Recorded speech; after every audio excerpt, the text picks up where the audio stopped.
நீலகிரி மாவட்டம் பர்லியார், மரப்பாலம் போன்ற பகுதிகளில் பலாப்பழம் அதிக அளவில் உள்ளதால் இதனை சாப்பிட கல்லார் வனப்பகுதியிலிருந்து யானைகள் வரத் தொடங்கியுள்ளது. இந்த யானைகளில் குட்டிகளுடன் 5 காட்டு யானைகள் குன்னூர் நகர குடியிருப்பு பகுதியில் முகாமிட்டுள்ளன. இந்த யானைகளை வனத்துறையினர் பட்டாசுகள் வெடித்தும் தீ மூட்டியும் காட்டுக்குள் விரட்டும் பணியில் ஈடுபட்டனர்.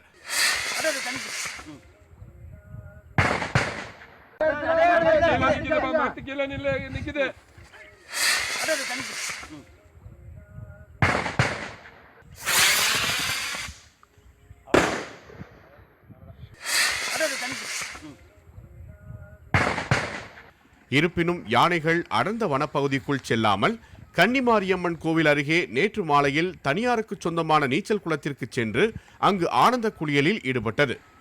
இந்த யானை குளியலுக்கு வனத்துறையினர் பாதுகாப்பு அளித்ததை அப்பகுதி மக்கள் ஆர்வத்துடன் ரசித்தனர்.